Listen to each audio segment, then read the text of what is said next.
صور هذا المحتج الذي تمكن من الوصول إلى مقر القناة. توا يجيو يحطوا ربي كاريكاتور، وكي يجيو ولاد الشعب يحتجوا يجيهم الشرطة كلهم هنا بالعصاف من يخرجوا فيهم. في ثنايا الفيلم الذي دبلج إلى الدارجة التونسية تجسيد للذات الإلهية وحوارات اعتبرت مسيئة للمقدسات الإسلامية. خلي ربي كاريكاتور وتقول لي هذا رأي، ليه بابا؟ ليه بابا؟ ليه بابا؟ فما حد احترمني نحترمك، افعل ما تشاء. انا كل يوم نتفرج في بلاتو نتاعهم نبدا ميت بالضحك. الناس اللي علاقه اليوم بالشعب التونسي يطلوا عليهم من فوق، هما الثقافات، هما اللي فاهمين الدنيا.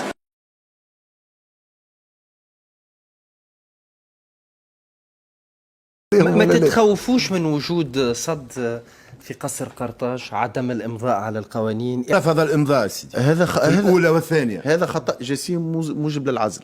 يتطلب وجود محكمة دستورية. هو ياخذ في شهرية باش يختم القوانين، ليس إلها في قصر كرتاج. هو رئيس جمهورية موظف يخلص من مال. يعني قد تذهبون إلى هذا التمشي؟ لا، ما ينجمش احنا نعديو قانون وتنتهي إمكانيات الرد ويقول لك لا ما نختموش. هذا من الأخطاء الجسيمة الموجبة للعزل. أنا كل يوم نتفرج في بلاتو نتاعهم نبدا ميت بالضحك. مسكين على نفسي. كان نجيب نقول لك قضيه ما عنديش فلوس تاخذ، انت تاخذ عليا فلوس. والله كي تجربني تاخذ عليا فلوس. كي تجربني جربتكم الكل 6 سنين بالله. مع الاسف الشعب التونسي عنده ما يتكلم. يا مدام لحظة عنده وحده دافع على روحه.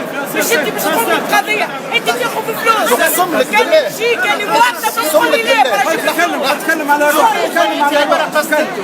اما الشعب التونسي ضد، اتكلم على روحك. اما الشعب التونسي ضد نسمة. ما تحكيش نسمة مسمومة. نسمة مسمومة. نسمة مسمومة.